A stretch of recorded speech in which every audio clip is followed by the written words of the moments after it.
Bonjour, bonjour, tout dépend d'où tu es. Pendant que j'étais en train de préparer le montage d'une vidéo, je suis tombé sur une vidéo auquel je ne pouvais pas, en tout cas, m'en passer. Et je me suis dit qu'il faut franchement que je puisse partager avec toi cela. C'est une leçon magistrale de la géopolitique internationale que le général président Abdourahmane Tchani du Niger nous délivre ici à ciel ouvert, de manière crue. C'est incroyable, c'est phénoménal. Alors, on va suivre ensemble de quoi il s'agit. C'est une vidéo que je vais juste mettre. L'analyse, peut-être, je ferai une autre vidéo pour ça, mais on va l'écouter. Et puis, je t'attends justement dans l'espace commentaire. Ah oui, autre chose. Les amis, likez, commentez, partagez pour permettre à cette chaîne de ne pas tomber justement dans les griffes du shadow banning que YouTube justement est en train de mener contre nous.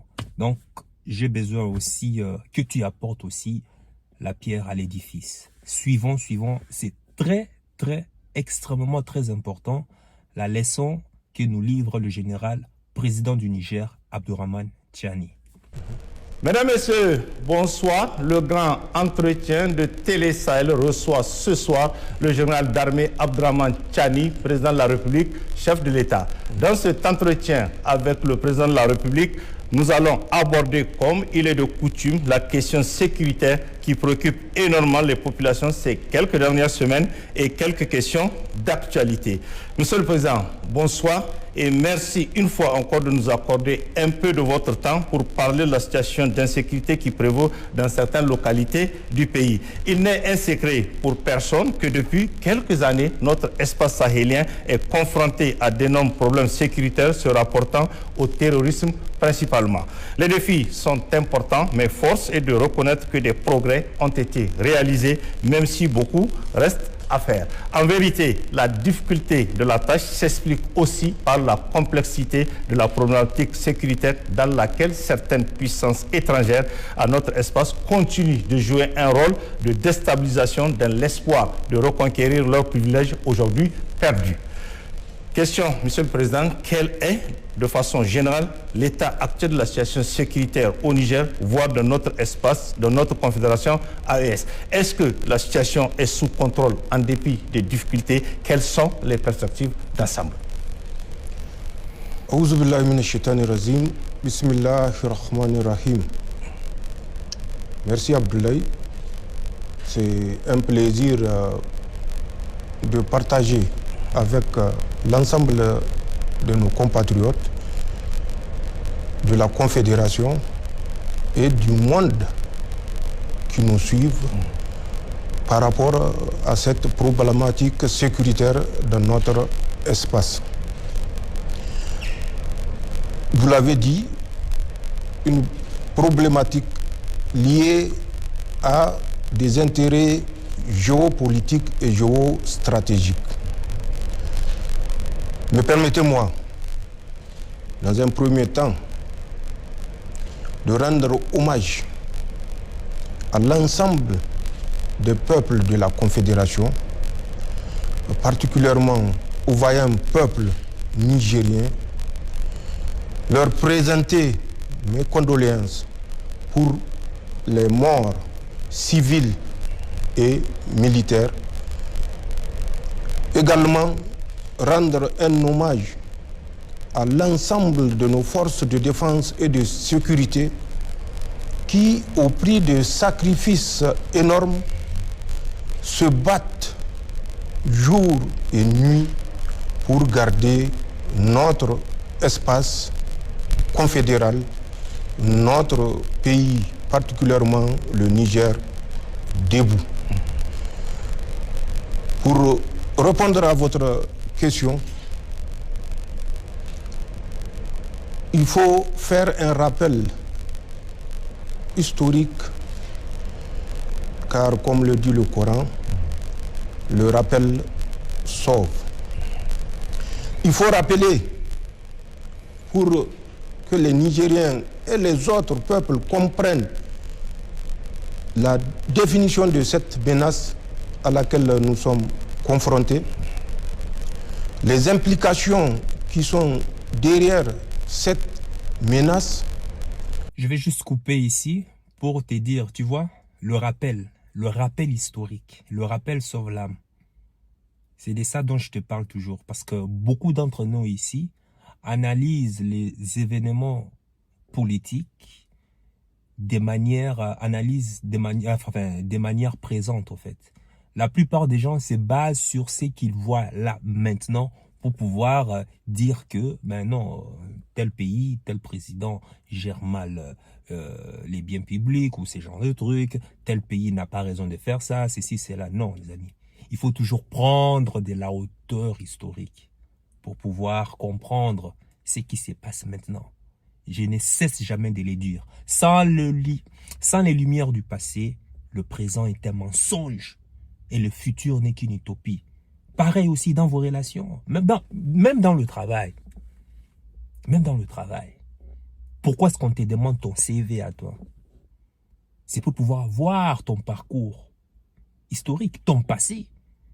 Mais, bizarrement, quand il s'agit de politique, eh ben, les gens ont la flemme de pouvoir aller scruter justement les archives du passé.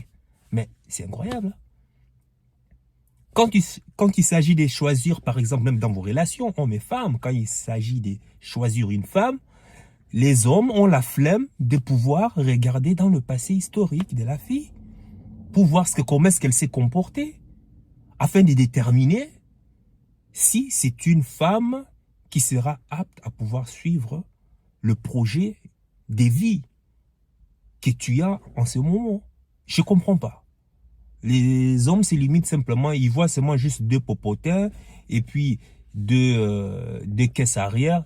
C'est bon, les hommes s'imaginent déjà dans le futur entourés des cérémonies de mariage par-ci par-là, et puis quelques années après, ces mêmes hommes s'étonnent que, ah ben voilà, la fille vient de me flanquer une divorce. Ah ben voilà, la fille vient de m'exproprier. Ah ben voilà, la fille vient de me jeter dehors. Oh là voilà, la fille vient de me faire ceci et cela.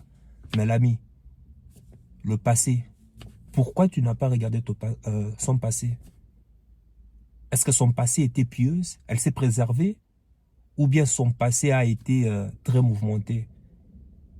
Qui aurait pu être des signes pour te permettre justement de savoir qu'avec ces genres de personnes, on ne fait jamais route ensemble.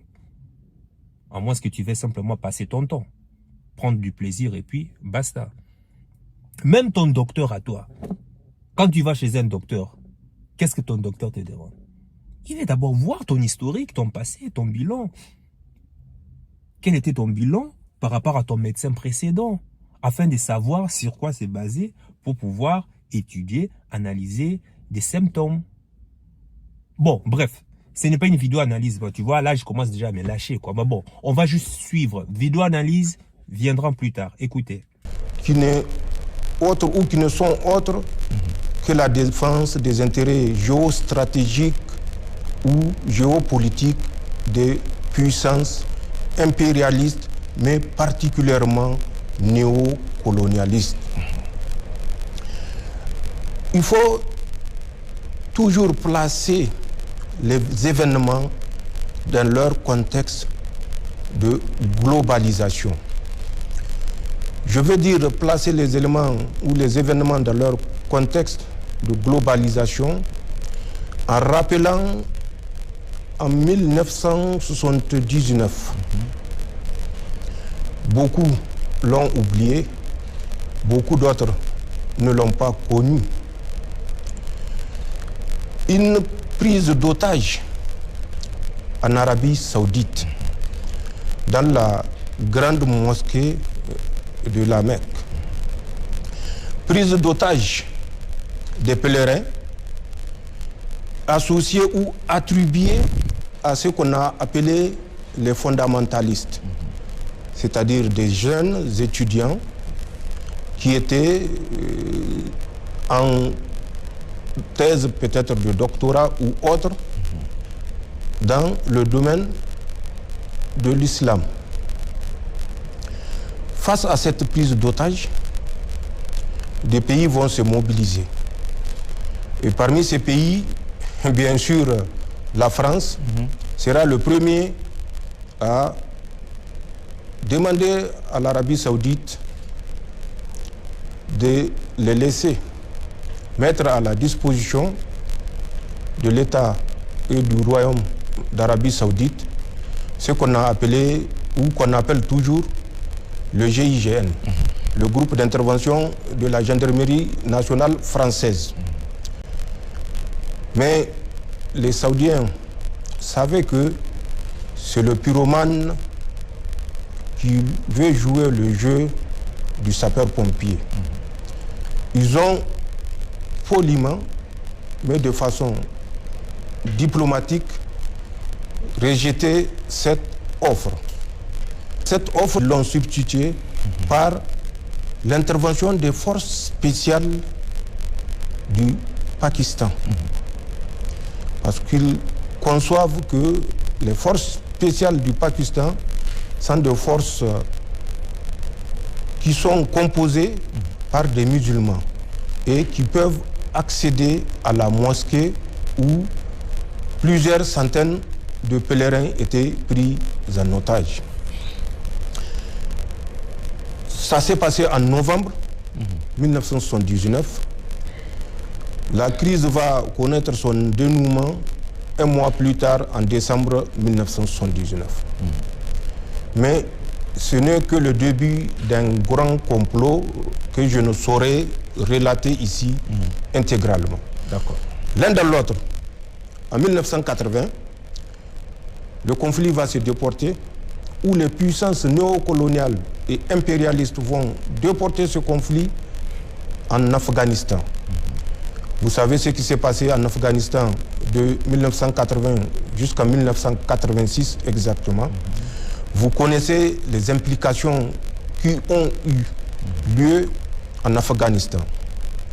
Après l'Afghanistan, ce conflit va se déporter un peu plus loin, en Irak. Nous savons ce qui s'est passé en Irak.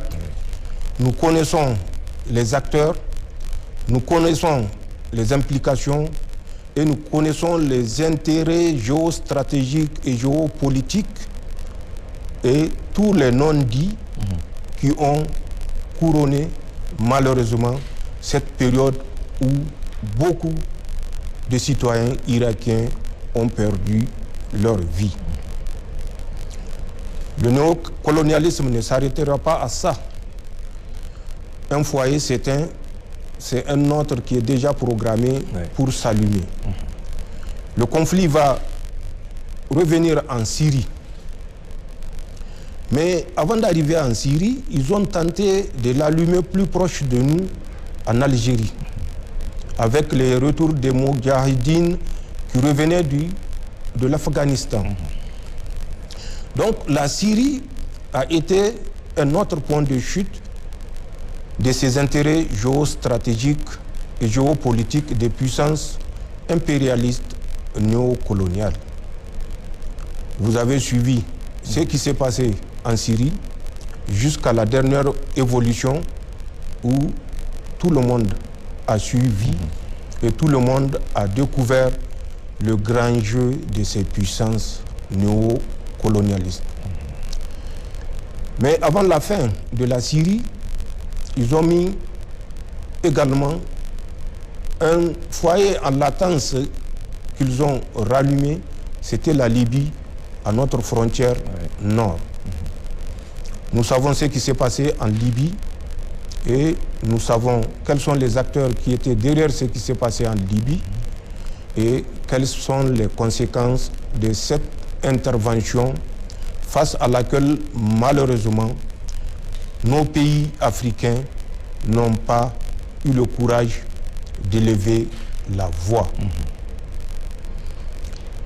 Je fais ce rappel pour que les gens comprennent que si aujourd'hui je suis en mesure de m'adresser directement aux concitoyens, beaucoup d'efforts ont été consentis.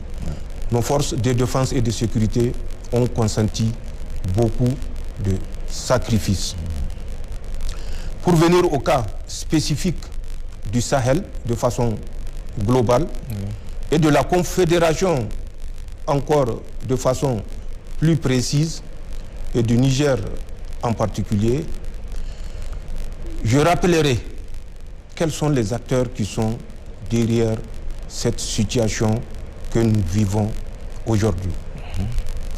Ces acteurs ne sont autres que la France, accompagnée de l'Union européenne, malheureusement, et du régime sortant des États-Unis d'Amérique.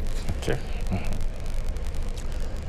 La France a utilisé plusieurs moyens pour nous déstabiliser. Vous vous rappelez, le 26 juillet, date de la révolution qui a cours au Niger, 2 jours après le 26 juillet 2023, Emmanuel Macron, qui était en visite dans un territoire ou département d'outre-mer, a convoqué un conseil de défense.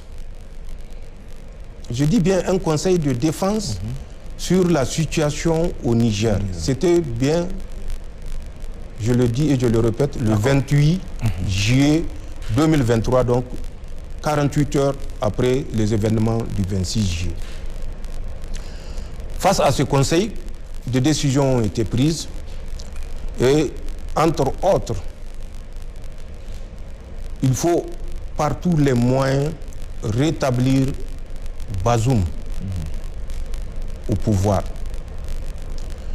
Pour rétablir Bazoum au pouvoir, il y a eu des propositions, notamment l'utilisation de la CEDEAO comme marionnette. Mais bien sûr, ce n'est pas eux qui disent marionnette. Et ils présentent la CEDEAO comme un défenseur de la démocratie, droit et ordre constitutionnel. Le régime français ne s'est pas limité à utiliser, manipuler la CEDEAO. Ils ont créé, et je l'ai rappelé lors de mon dernier entretien du 25 décembre 2024, ils ont créé une première cellule qu'ils ont appelée la cellule chargée de réflexion sur le commandement pour l'Afrique. Cette cellule, je l'ai rappelé, a été confiée à Jean-Marie Bockel, je l'ai dit dans l'entretien du 25, qui lui-même a fait appel à des officiers supérieurs des forces armées françaises, notamment David Pawlowski, ensuite Paul Menon Bertheux. En son temps, également, j'ai dit les postes qu'ils ont occupés. C'est ça. L'un de l'autre, ils avaient eu pour mission, de la part de Jean-Marie Bockel lui-même, désigné et mandaté par Emmanuel Macron, de réfléchir pour trouver les moyens non seulement d'empêcher toute autre contamination, puisque ce qui s'est passé au Mali, au Burkina et au Niger est considéré comme une maladie contagieuse qu'il fallait par tous les moyens éradiquer. Ces gens ont réfléchi, je l'ai rappelé également dans l'entretien du 25, auquel nos téléspectateurs peuvent se référer. Et pour aller plus vite, ils ont fait des propositions. La France, qui est présente sur 5 pays militairement, qui sont le Tchad, la Côte d'Ivoire, le Gabon, le Sénégal et Djibouti par rapport à la proposition du commandement pour l'Afrique, à l'image de l'Afrique comme des États-Unis, Oui. proposer que ce nombre où on a annoncé aux Africains, les Français sont en train de se retirer, passe à 15 pays. J'ai cité les 15 pays. Beaucoup se sont mis à démentir, mais on ne peut pas démentir une vérité. Ouais. Qui est là? C'est une vérité historique.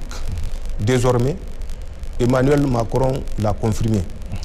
Je ne reviendrai pas sur ces pays. La France, elle fera tout pour l'atteindre, même si c'est d'ici 100 ans. Un général français l'avait dit à Abéché, nous étions en Afrique il y a 200 ans, nous étions repartis il y a 60 ans, nous devons, puisque nous sommes de retour, rester pour minimum 100 ans. Ce n'est pas des paroles en l'air. Okay. Ce n'est pas des paroles en l'air quand on les met côte à côte avec ce que le général Lecointre a dit il y a quelques mois, en 2024, qu'il va falloir, avec l'Union européenne, traverser la Méditerranée, même si c'est dans 1 an, 2 ans ou 10 ans, pour reconquérir par les armes sur le feu l'Afrique.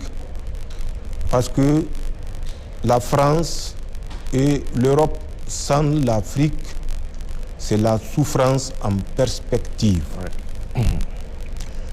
Un autre génie français avait dit également, puisque les troupes et l'ambassadeur français que nous avons expulsés sont en train d'être évacués, ils vont utiliser ce temps qui est favorable à la déstabilisation subversive.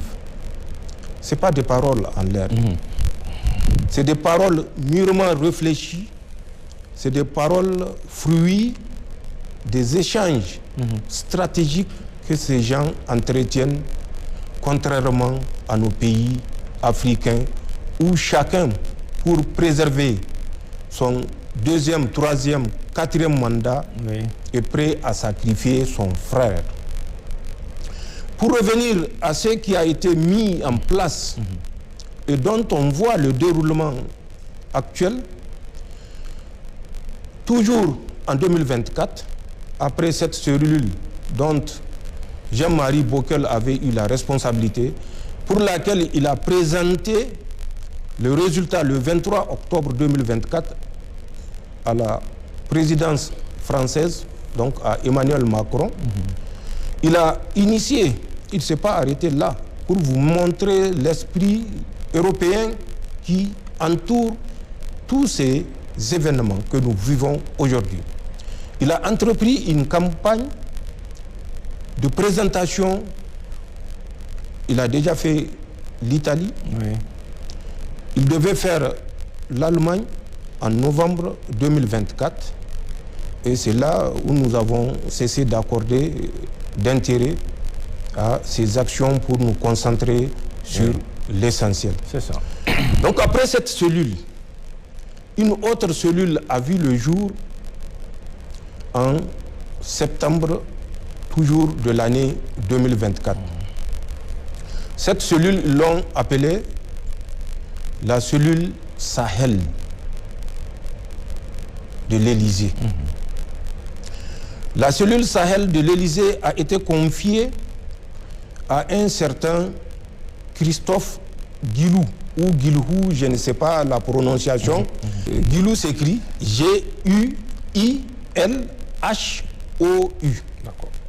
C'est aux téléspectateurs ou bien aux Français de nous dire comment ça se prononce, mais moi je considère que c'est Christophe Guilou. D'accord.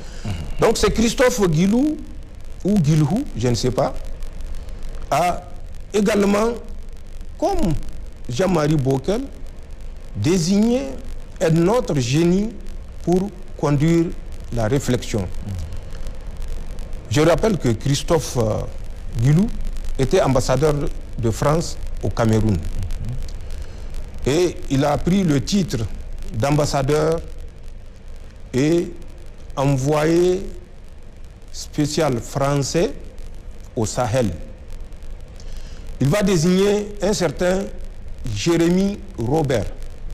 C'est lui le génie qui va conduire toujours cette réflexion par rapport à la leçon la mieux adaptée à donner au pays de la Confédération. Ce Christophe Jérémy va constituer son équipe. Lui, il aura le titre de conseiller Afrique de l'Élysée. Je dis bien conseiller Afrique de l'Élysée, de Jérémy Robert. Il va constituer cette cellule Sahel qui sera composée de la DGSE française, de l'Organisation internationale de la francophonie, je dis bien l'Organisation internationale de la francophonie, et d'une direction géopolitique du ministère français des Affaires étrangères. Cette cellule, selon leurs propres termes, aura à sa disposition des fonds illimités. Des fonds illimités, je le dis avec insistance, parce que ça prouve l'importance que le régime subversif français accorde